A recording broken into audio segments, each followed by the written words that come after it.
PM every day doesn't mean they are doing anything. Do you know that I have consulted for a school where one of the management staff was training foreign every day on her laptop. And people were saying, oh, she's not hard work. Every time you go there, she's on her laptop. Very concessions, hardworking management team. She was stay there with trading.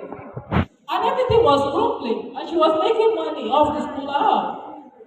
So if you do not have, that is what happens when people do not have tangible goals that they are held accountable for.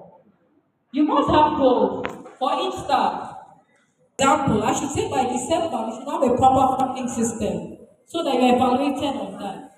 So time we should have this. But if you're a teacher, these are the evidence that you have actually accomplished what we need. That the children can read so. That they can go on so standard that is international. They can do this, they can do that. So it's not just enough to say the person is at work every day. Being at work is not equal to achieving on a job. Then of course professional development. Any school that is sustainable values professional development. Because you don't know it all. And even what you learned in your NCE and first degree, obsolete. Even the time you learned them, they were already obsolete. I mean, don't you know? All of you that studied education and came to the classroom, you saw the wide gap between the theory and the practice and the expectations of the society. And we've not updated our curriculum to match that. So we are still learning. So after learning that, you had better come and learn the real thing because now you have a certificate from Nigeria. Are you getting me? Unless it's schooled in a developed country. But if you did here, you have a lot of learning. Just carry the certificate and keep, hang it, photocopy it and keep. Because the things you meet in the workplace, they are very different from the theories. Are you not? Are we not communicating? Right? Because even the professor teaching you in the university needs to be mentored. Are you getting me? Some of them you're talking AI, they're looking at you very strangely. Am I communicating? So do I have I'm just enjoying myself. This is what you can will cut it anyhow, cut. You know, in everything you do, you can actually apply cost saving measures. Are you aware? Everything. In fact, when I began to grow in school administration, I got to a point where on my last job, I told them that we're not buying hand wash anymore. And we're producing it in the home economics department. Your home, imagine you say this is too thick, let me just have a little more water. We do that in our homes where when we are managing homes as women. Or when we come to school, we expect everything to just be lavish. Is it not the same economy we are buying today? Hello? It's the same.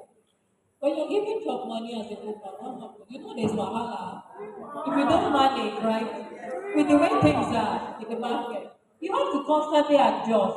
So why don't we bring that management sense to our place of work? It's because we don't have an ownership mentality to it. Because if the business were yours, the way you would handle things would be totally different. You would see wastage. So these people will buy, they'll buy hand wash, and because it was a multinational, they'll just send bills up to even what do they call it, paper treasure. They will have five and say, are you eating paper? Are you going to cook with it? That you now ordering for paper, the treasure, they said, no, we need just one in that way. In fact, by the time I got round to, we took stock of everything in the school and how much wastage had gone before I came. I was shocked. From cartons of things that was there and spoiled. And it's happening in your school. You might not even know. You need to have a look at your store because that is one place that a lot of wastage goes on. Store. You might need to remove everything. You'll be shocked at some things that rats have eaten on that nobody cared. Some have been there, they're expired. You'll buy new ones and cover and put on top because you don't have a proper performance management system to hold them accountable. So they don't have an ownership mentality towards it. When you put performance management system in place, everybody will fit up with their space. and do the right thing. So cost-effective resource management. You need to have policies that support saving and saving costs. And one of which, of course, like I mentioned, is a proper performance management system. You need to do everything to reduce wastage. Keep record. And these days, anything that you can do electronically, why do paper? And then find out how much you have even spent on paper in the past 1 year, in the past 2 years, in the past 3 years. Keep record though. Use data, like I said, use data to take decisions. You'll be shocked that some staff members have an interview, they will come there and print their CV. And your front desk officer will be collaborating with them. But you see, but the moment you put cost saving on paper as the responsibility of the person handling that computer, they will tell others, please, I don't want trouble. You are getting a good performance in your area. If they will even report them. One church will be having their prayer meeting, the bulletin that they want to produce. They are using your ink in the school to print it, and you don't know. They are for children's school, Sunday school. Is it your school that they are printing it? You still have to I'm doing a service to God. Then you are cheating somebody for God. God wants you to cheat for him. So I used to tell my front desk officer, I say, well, if they come here, because once I caught somebody with a novel and wanted to run photocopies of an entire book. And that was how I got insight into what was going on. Okay, my time is almost up. But I hope we've made some sense. Yes. Okay, let's go on. So there are certain challenges with implementing these approaches to sustainability. You will meet with resistance. Do you think everybody will be smiling when you bring all these kind of things? But you know, you will eventually enjoy the system better.